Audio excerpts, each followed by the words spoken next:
Man, look at these prices. Isn't it that just ridiculous? Look at this. 58, 79, 79, 72, 43, 49, 83, and all this stupid bullshit. Like, I know these figures are from Japan and that, it probably took a lot of shipping fees just for this person to get them to sell them to US buyers.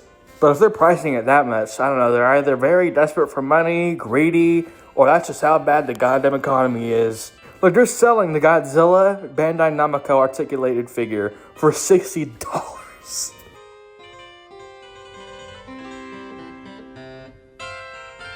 Bandai Godzilla figures seem more like products that should be less than $10, not over $100.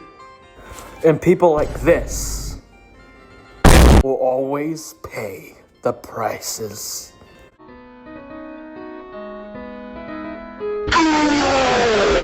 My last short video, the Godzilla figure prices are out of control, got a comment of a possibility that I considered but didn't mention. And I'm actually going to go ahead and read this comment just to kind of try to push this message out there, just in case it is true. And I am not ashamed to do so, because look at this. No offense, but this price for two monsters. Anyway, let's get to the comment. Some people will insist it's because of tariffs, which definitely does have its effects on pricing, not saying it doesn't. But what they seem to either forget or outright ignore is that Godzilla has been gaining significant popularity over the last decade.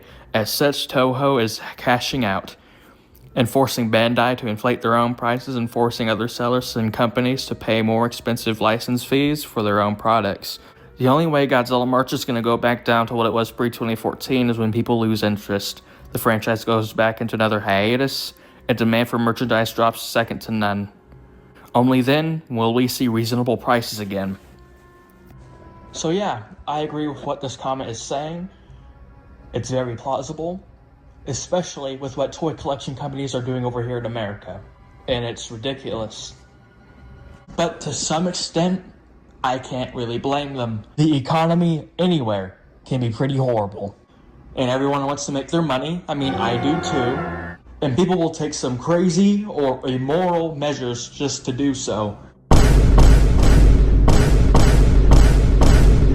But at the same time, looking through the lens of an average person like myself, it's just the owners of a big IP taking advantage of fans by overpricing their products of said IP.